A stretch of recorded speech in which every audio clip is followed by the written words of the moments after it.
महापुरुषों की जीवनी पढ़नी चाहिए। जब भी समय मिले तो महापुरुषों की जीवनी पढ़नी चाहिए, क्योंकि जीवनी पढ़ने से जीवन में एक नए रास्ता, नए ढंग, नई चीज और नई प्रेरणा मिलती है। तो जब भी आप लोगों को समय मिले तो किसी न किसी महान पुरुष की जीवनी जरूर पढ़ें।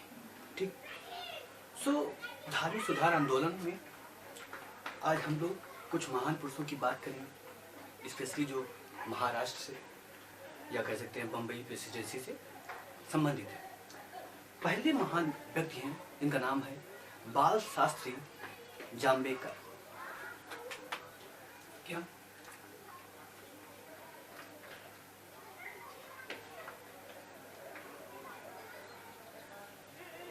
बाल शास्त्री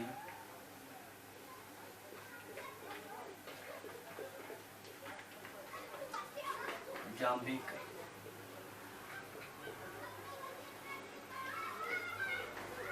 ठीक है। बाल शास्त्री जाम्बेकर का जन्म 1812 क्या 1812 में होता है। जन्म जनवरी 1812।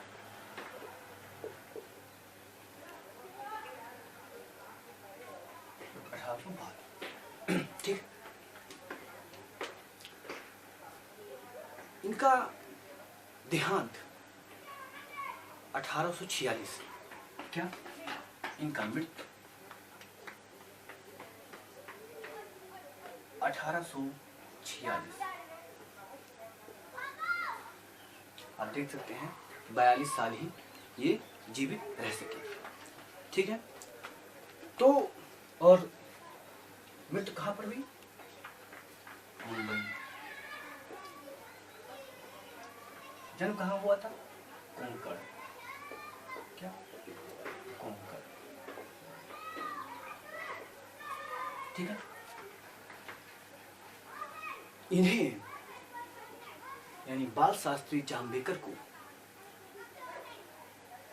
महाराष्ट्र या कह सकते हैं मराठी पत्रकारिता का जनक माना जाता है।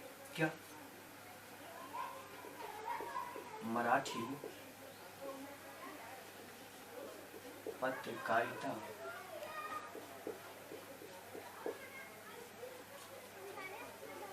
का जनक। ठीक है। मराठी पत्रकारिता का इन्हें जनक माना जाता है। इन्होंने मराठी भाषा में प्रथम पत्रिका निकाली। क्या इन्होंने 1832 में 1832 में प्रथम मराठी पत्रिका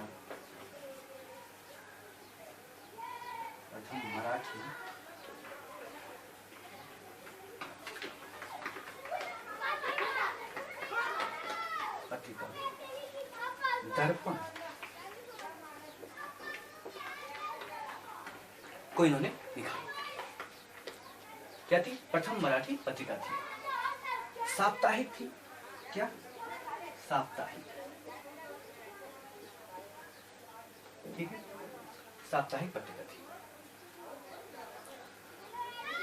1840 में एक नई पत्रिका निकालते हैं, क्या कह सकते हैं, हाँ पत्रिका ही कहेंगे, नई पत्रिका निकालते हैं 1840 में।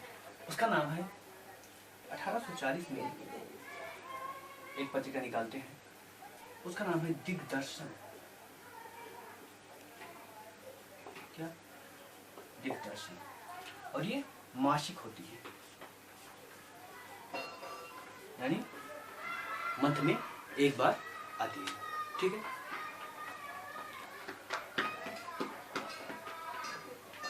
अगला, ये पहले इंडियन थे, बाल शास्त्री जाम्बेकर पहले इंडियन थे जिन्होंने रिसर्च पेपर, एशियाटिक सोसाइटी का रिसर्च पेपर प्रकाशित करते थे। आप एशियाटिक सोसाइटी को बाद में देखिए, केवल आप इतना जानिए ये पहले व्यक्ति थे भारत के जो रिसर्च पेपर को भी प्रकाशित करते थे। क्या रिसर्च पेपर को भी प्रकाशित करते थे।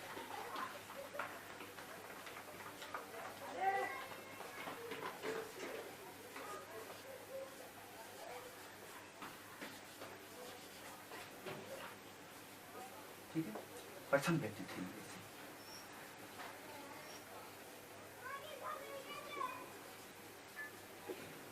ठीक है, प्रथम व्यक्ति थे जिन्होंने रिसर्च पेपर को भी क्या किया, प्रकाशित किया।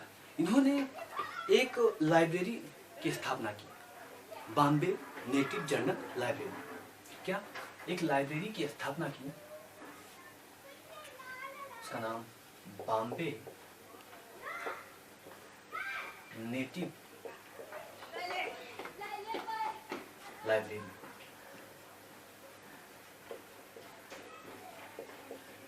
ठीक है, क्या उन्होंने बॉम्बे नेटिव लाइब्रेरी की स्थापना की और नेटिव इंप्रूवमेंट सोसाइटी की स्थापना की। क्या, नेटिव इम्प्रूवमेंट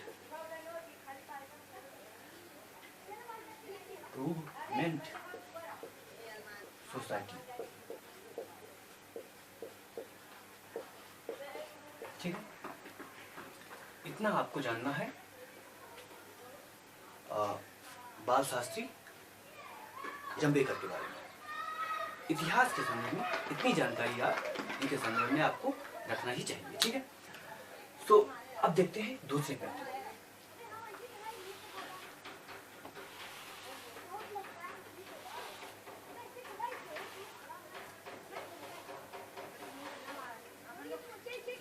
अब दूसरे व्यक्ति हैं, इनका नाम है गोपाल हर देशमुख। क्या नाम है? गोपाल हर देशमुख।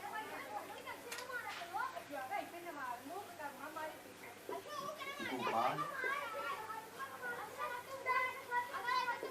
हर देशमुख। गोपाल हर देशमुख का जन्म होता है 1823 में। क्या, जन्म उनका होता है 1823 में। जन्म 1823 में पूना में होता है। क्या, पूना में। और इनका डेथ 1892 में। क्या, इनका डेथ 1892 में। 1892 में। ठीक है, ये गोपाल हर देशमुख, इन्हें लोकहितवादी, क्या, लोकहितवादी भी कहा जाता है। क्या, लोकहितवादी। ठीक है, इन्हें लोकहितवादी के नाम से भी जाना जाता है। ठीक है, ये अहमदाबाद के जज भी रहे थे, यानी कि पेशे से ये क्या थे? जज थे। अहमदाबाद के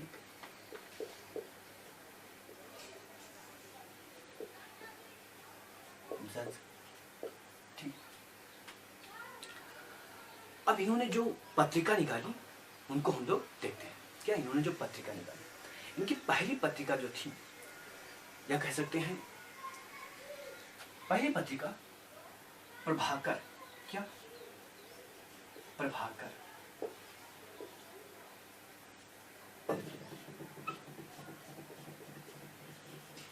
ठीक है, प्रभाकर पत्रिका थी। ये साप्ताहिक पत्रिका थी। क्या, साप्ताहिक। साप्ताहिक। ठीक है, अगली जो साप्ताहिक पत्रिका थी उसका नाम था ज्ञान प्रकाश तथा इंदु प्रकाश। क्या, ज्ञान प्रकाश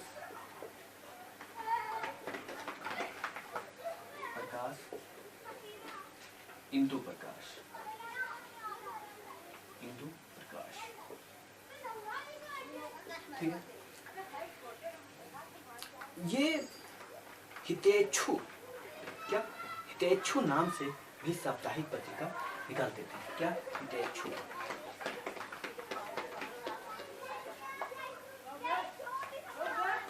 ठीक है, यानी प्रभाकर, ज्ञान प्रकाश, इंदु प्रकाश और हितेच्छु। ठीक है,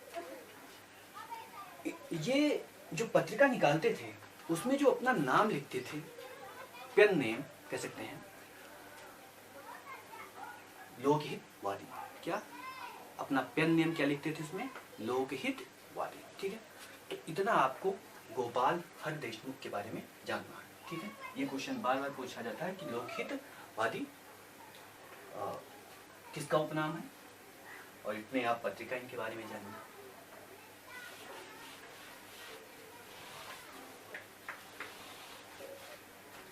अगले व्यक्ति हैं जिनका नाम है गोपाल गणेश आगरकर। क्या? गोपाल गणेश आगरकर। गोपाल गणेश आगरकर। अब जितने भी मैं व्यक्तियों का नाम लिखा रहा हूं, उन सबके बारे में एक कॉमन बात क्या है? धार्मिक सुधार की जात प्रथा का, यानी कि जितनी भी बुराइयां हम लोगों ने डिस्कस किया, सभी का सब लोग लगभग क्या करते थे? समापन करने की कोशिश करते थे, यानी कि समाप्त करने की कोशिश करते थे, सबका विरोध करते थे। ठीक है, तो उस कॉमन चीज को आपको ध्यान रखना है। क्या हमने देखा? गोपाल गणेश आगरकर, इनका जन्म कब होता है? इनका जन्म 1856। क्या जन्म इनका होता है?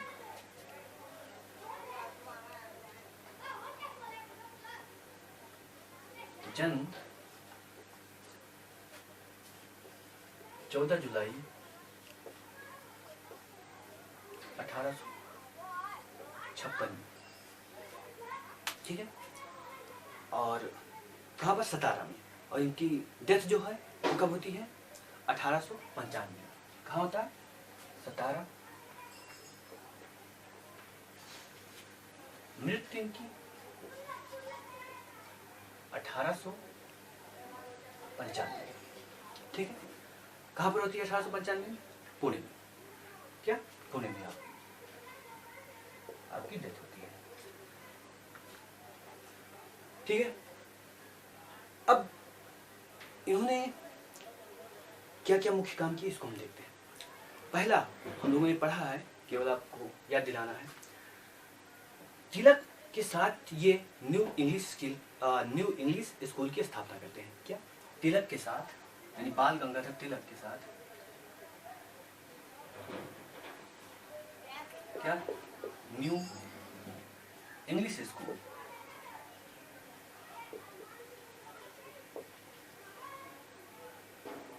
न्यू इंग्लिश स्कूल की स्थापना करते हैं। यही न्यू इंग्लिश स्कूल आगे जाकर क्या होता है? डेक्कन सोसाइटी बनता है। और ये न्यू इंग्लिश स्कूल एक कॉलेज की भी स्थापना करता है। किसकी? फर्ग्यूसन कॉलेज की।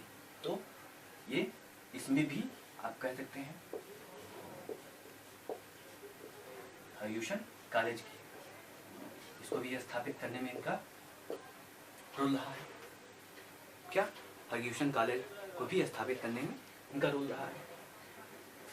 और अगर आप ध्यान दें तो केसरी जो पत्रिका है, केसरी जो समाचार पत्र है,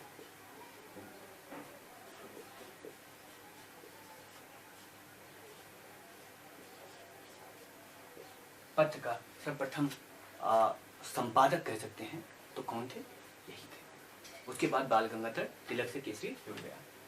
ठीक है, और इनके बारे में क्या जाना जा सही?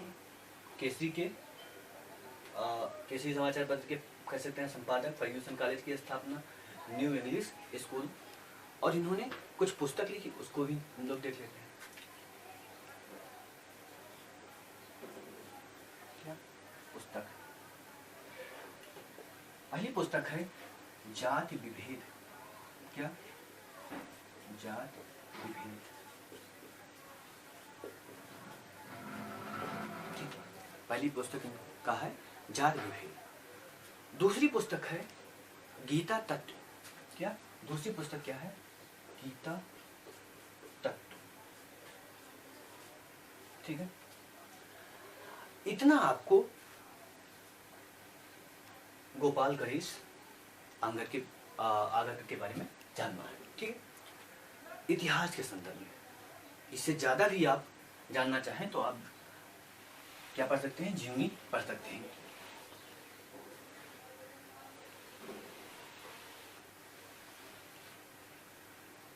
अब अगले जो महापुरुष हैं उनका नाम है गोपाल कृष्ण गोखले। क्या? गोपाल कृष्ण गोखले।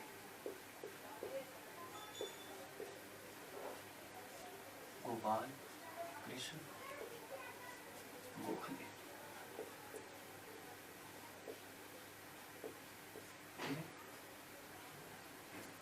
क्या? गोपाल कृष्ण गोखले। गोखले साहब का जन्म, क्या? गोखले साहब का जन्म 1866 में, क्या? 1866 में बम्बई में होता है। जन्म कब होता है? 1866 में बम्बई। बम्बई पूरी प्रेसिडेंसी थी, तो उसमें आप देख सकते हैं गुजरात, महाराष्ट्र, आधा मध्य प्रदेश और कर्नाटक, वो सब लगभग आ जाते थे बम्बई प्रेसिडेंसी में। ठीक है, मद्रास को छोड़कर, दक्षिण भारत को छोड़कर। तो 1866 में बम्बई में इनका जन्म हुआ। ठीक है, इनकी डेथ कब होती है? इनकी डेथ होती है 1915 में। कहाँ? 1915 में होती है। ये आप हिस्ट्री में जब पढ़ेंगे सूरत स्प्लिट या कह सकते हैं सूरत विभाजन, तो उस संदर्भ ये बात आती है कि 1815 में जब इनका मृत्यु होती है तो उसके बाद सूरत विभाजन का क्या होता है? समापन होता है और कांग्रेस के जो दो गुट होते हैं वो आपस में मिलते हैं लखनऊ समझौता में। उसको भी हम लोग पढ़ेंगे, लेकिन वहां पर ये संदर्भ आता है कि 1915 में ये। ठीक है, अब इनके पिता का क्या नाम था? पिता का नाम कृष्णराव गोखले था। क्या? पिता का नाम क्या था? पिता कृष्णराव गोखले। ठीक है, इनके पिता का क्या नाम था? कृष्णराव गोखले था। माता का नाम सत्यभामा बाई। क्या? माता का नाम सत्यभामा बाई। ठीक है, सत्यभामा बाई। ये इनके बारे में सामान्य जानकारी। अब इन्होंने जो कार्य किया है उसको हम लोग देखते हैं। इनके कार्य को अगर हम क्वेश्चन के फॉर्मेट में सॉल्व करें तो ज़्यादा बड़ा हो जाएगा। हम लोग कभी गोखले का पूरा एक वीडियो गोखले पर ही बनाया जाएगा तो इनके बारे में पूरी जानकारी होगी, लेकिन जो ऐतिहासिक संदर्भ में जो पीढ़ी से संबंधित क्वेश्चन है उसको हम लोग देख लेते हैं। ठीक है, तो ये जन्म हो गया और डेथ हो गया, माता पिता का नाम हो गया। 1905 में the servant of Indian society की स्थापना करते हैं। क्या? गोखले 1905 में क्या करते हैं? सर्वेंट ऑफ इंडियन सोसाइटी की स्थापना। क्या? Servant of India society.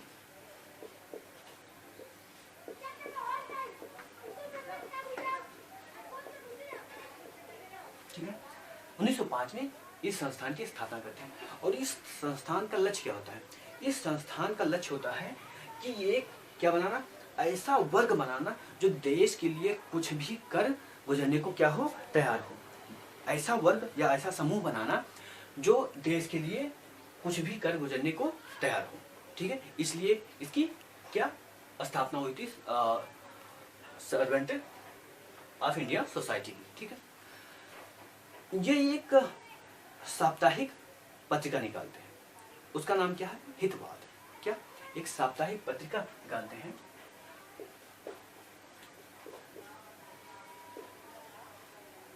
साप्ताहिक पत्रिका,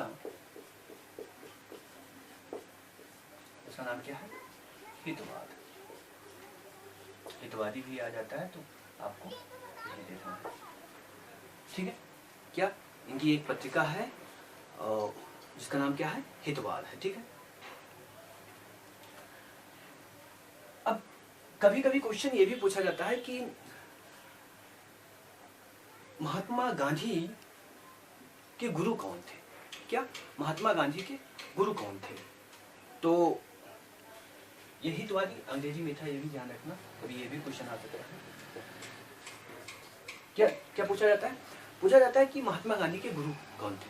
तो ये क्या थे? महात्मा गांधी के गुरु भी, ठीक है।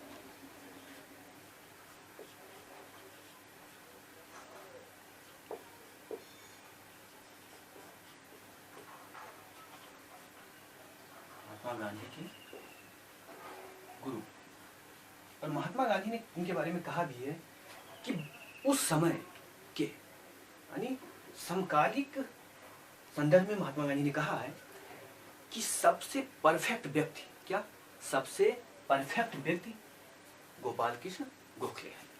राजनीतिक और सामाजिक सभी संदर्भ में गांधी जी ने क्या कहा कि सबसे परफेक्ट या व्यक्ति कौन है? गोखले हैं।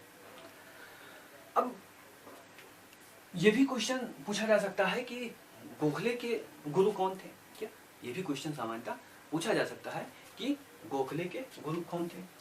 तो गोखले के गुरु महादेव गोविंद रानाडे। क्या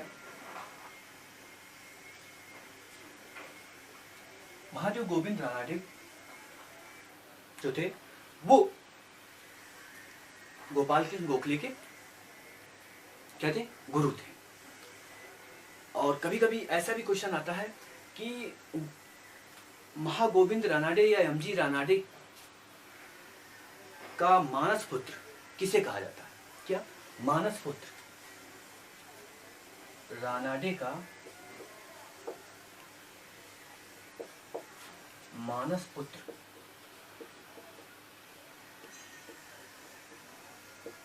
ठीक है, किसे कहा जाता है? तो किसे कहा जाता है? गोपाल कृष्ण गोखले को। गोपाल कृष्ण गोखले को, ठीक है।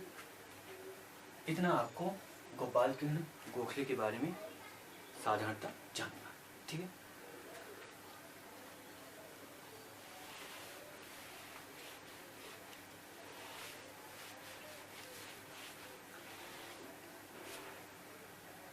देखते हैं यमेन जोशी को। क्या यमेन जोशी को? मल्हार नारायण जोशी। क्या मल्हार नारायण जोशी।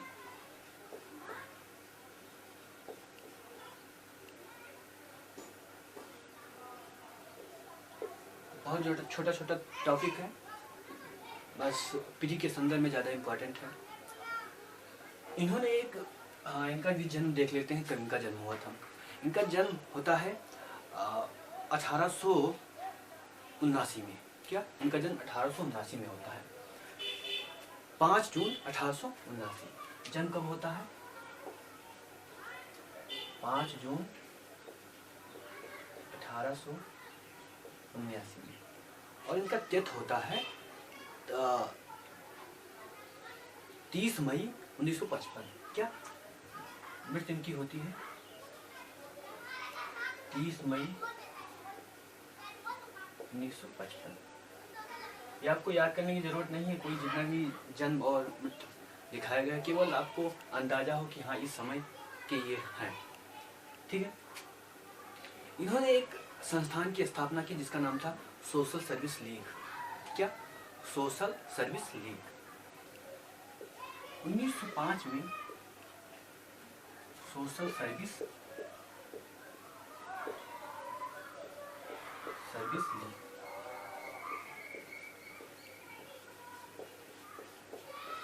ठीक है, मुंबई में। कहाँ स्थापना किया गया? मुंबई में। इतना ही आपको इस संदर्भ में जानना है। सोशल सर्विस लीग का उद्देश्य क्या था कि नए नए स्कूलों को स्थापित किया जाए, नए नए पुस्तकालय बनाया जाए, अध्ययन कक्ष बनाया जाए, नर्सरी कक्षा बनाया जाए।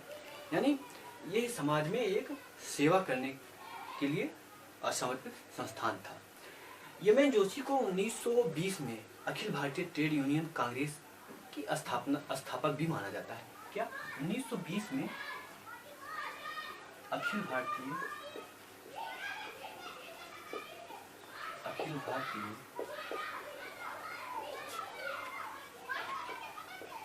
ट्रेड यूनियन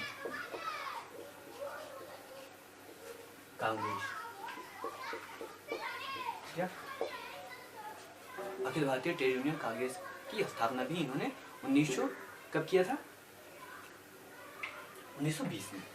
ठीक है, इतना आपको जानना है सोशल सर्विस के संदर्भ में, सोशल सर्विस लीव के संदर्भ में। ठीक है, सोशल सर्विस लीव का काम मैंने बता दिया, क्या उसका लक्ष्य था। ठीक है,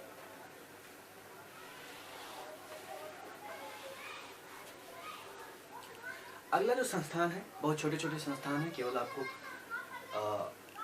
कैजुअली याद करना है। सेवा समिति, क्या सेवा समिति, क्या सेवा समिति। ठीक है, सेवा समिति की स्थापना 1914 इलाहाबाद में होती है। क्या 1914 इलाहाबाद में।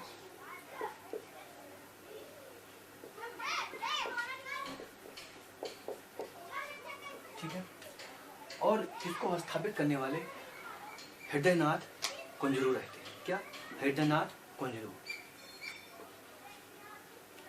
हृदयनाथ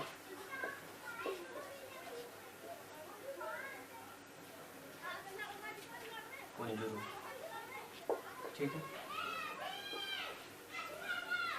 ये आपको याद रखना। ठीक, दूसरा जो है उसका नाम है देव समाज। क्या देव समाज, क्या नाम है? देव समाज। देव समाज की स्थापना शिवनारायण अग्निहोत्री ने की थी। क्या शिवनारायण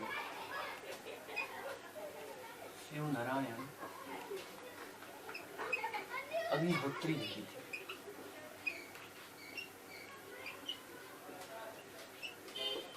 ठीक है, ये उत्तर प्रदेश के थे। क्या ये उत्तर प्रदेश के थे। देव समाज की स्थापना किसने? शिवनारायण अग्निहोत्री ने। कब स्थापना किया देव समाज की? 1887 में। क्या 1887 में। 1887 में इन्होंने ब्रह्म समाज को छोड़ दिया था। क्या ब्रह्म समाज को छोड़ दिया। ब्रह्म समाज को छोड़ने के बाद इन्होंने देव समाज की स्थापना की। ठीक है, अग्निहोत्री का जन्म कब होता है? 1850 में। ठीक है, कहाँ?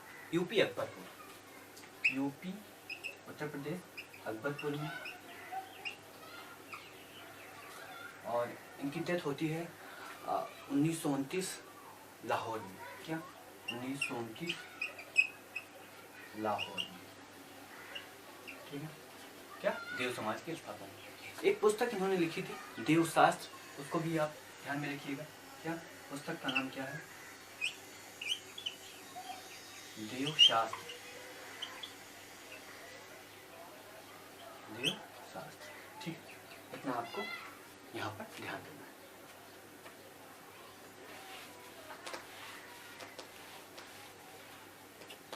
अब कुछ संगठन है जो आप कह सकते हैं रूढ़वादी संगठन है, उनको भी हम लोग देखते हैं। एक एक लाइन का है, आपके प्री में स्पेशली पूछा जा सकता है। एक संगठन है जिसका नाम है धर्म सभा। क्या धर्म सभा। धर्म सभा जो संगठन है इसको स्थापित 1830 में किया गया। क्या 1830 में किया गया था। किस व्यक्ति ने किया था? राधा कांत ने। क्या राधा कांत ने 1830 में राधा कांत देव ने इसकी स्थापना की थी। ये कैसा संगठन था? रूढ़वादी संगठन था। कैसा संगठन था? रूढ़वादी संगठन था, यानी धर्म में कोई सुधार नहीं चाहता था। ठीक है, अगला संगठन है भारत धर्म महामंडल। क्या अगला जो संगठन है भारत धर्म महामंडल। ये भी रूढ़वादी संगठन है। क्या रूढ़वादी संगठन है। और इसकी स्थापना 1887 में दीनदयाल शर्मा ने किया था। क्या? दीनदयाल शर्मा ने, ठीक है। दीनदयाल शर्मा ने 1899 दिल्ली में एक हिंदू कॉलेज की भी स्थापना की। क्या? हिंदू कॉलेज। एक हिंदू कॉलेज आप सुनेंगे, राजा राम मोहन राय, ठीक है, हिंदू कॉलेज की स्थापना की, ठीक है। ये भी आपको ध्यान रखना है। कहाँ पर? दिल्ली वाला अगर पूछा जाए, कलकत्ता वाला पूछा जाता है तो आपको राजा राम मोहन राय लगाना है, ठीक है। और 1895 में एक अन्य संगठन आता है, 1895 में, उसका नाम है सनातन धर्म सभा। क्या? सनातन धर्म सभा। सनातन धर्म,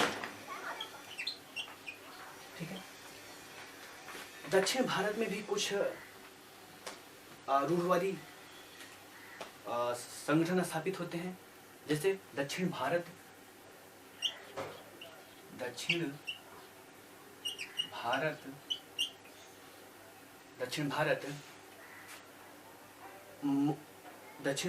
धर्म महापरिषद। क्या? दक्षिण भारत धर्म महापरिषद, ठीक है, दक्षिण भारत में स्थापित होता है। बंगाल में एक धर्म संस्थान स्थापित होता है, धर्म महामंडली, ये बंगाल में स्थापित होता है। ये सब क्या है? रूढ़वादी संगठन है। और इन सब का क्या हो जाता है? विलयीकरण हो जाता है। इसलिए इसको मैंने आपको बताया, इन सब का 1902 में विलय हो जाता है।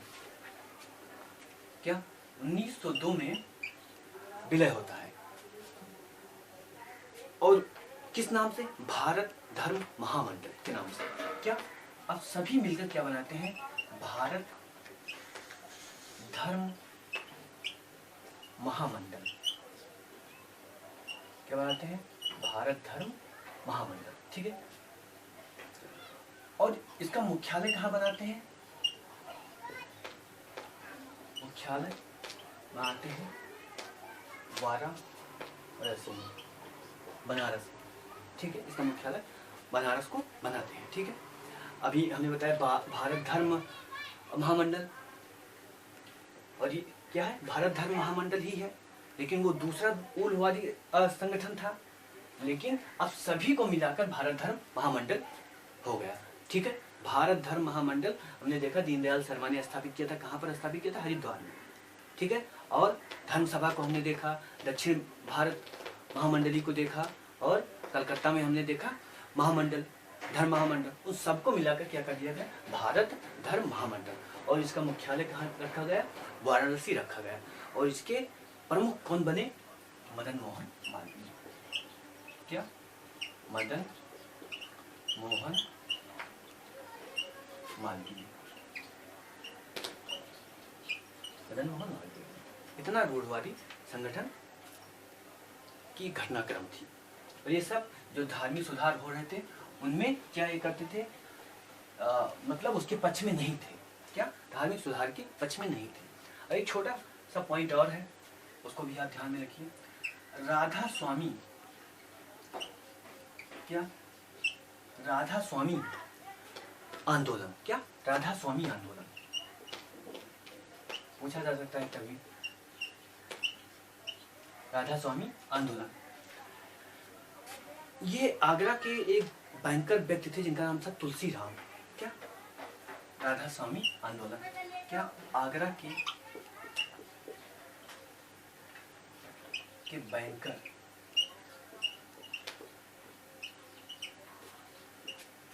तुलसी राम। क्या? तुलसी राम, ठीक है। इनको शिव दयाल भी कहा जाता है। क्या? शिव दयाल। क्वेश्चन आता है ये राधा स्वामी आंदोलन के संस्थापक या राधा स्वामी आंदोलन को किसने शुरू किया? तो आपको क्या ध्यान रखना है? तुलसीराम शिव दयाल को। कब? 1861 में इस आंदोलन की शुरुआत हुई करते हैं। ठीक है, क्या 1861 में। इनका लक्ष्य क्या रहता है? इनका लक्ष्य ये रहता है कि एक ईश्वर है। क्या? एक ईश्वर है, अतः सभी व्यक्ति एक ईश्वर की संतान है और सारा जीवन उच्च विचार, क्या? सारा जीवन उच्च विचार रहना चाहिए, यानी कि ज्यादा भोग विलास में हमें नहीं पड़ना चाहिए और सांसारिक जो मोह माया है उससे दूर रहना चाहिए। क्या? सांसारिक मोह माया से दूर रहना। तो ये रूढ़िवादी संगठन नहीं था, ये ठीक ठाक संगठन था, तो इसको आपको ध्यान में रखना है।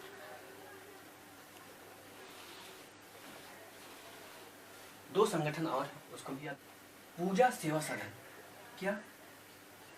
पूजा सेवा सदन।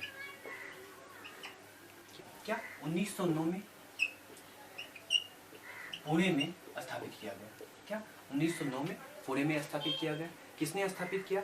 J.K. देवधर। क्या? J.K. देवधर।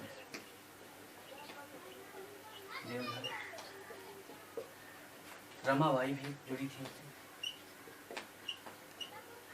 ठीक है, अगला जो संगठन है उसका नाम है भील सेवा मंडल। क्या? भील सेवा मंडल। भील सेवा मंडल। ठीक है, इसकी स्थापना 1922 में मुंबई में होती है। क्या? 1922 में मुंबई में। ठीक है, और इसको स्थापित कौन करता है? ठक्कर बापा। क्या? ठक्कर बापा। ठीक है, ठक्कर बापा को अमृतलाल विठलदास ठक्कर कहते थे। क्या? अमृतलाल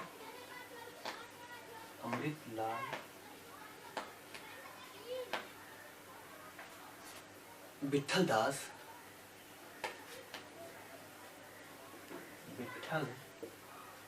विठलदास बापा। ठीक है,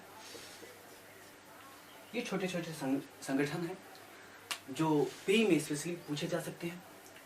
सो आज के लिए इतना ही, फिर मिलते हैं। अब हम लोग देखेंगे बंगाल में जो कुछ आंदोलन हुए हैं और उसके बाद हम लोग देखेंगे कि मुस्लिम समाज में कौन सा आंदोलन हुआ है और सिख समाज में कौन सा आंदोलन हुआ है। लगभग अभी 2 या 3 वीडियो है जिसमें आपका भारत के धार्मिक सुधार आंदोलन जो है वो समाप्त होगा। सो आज के लिए इतना ही, फिर मिलते हैं। जय हिंद, जय भारत।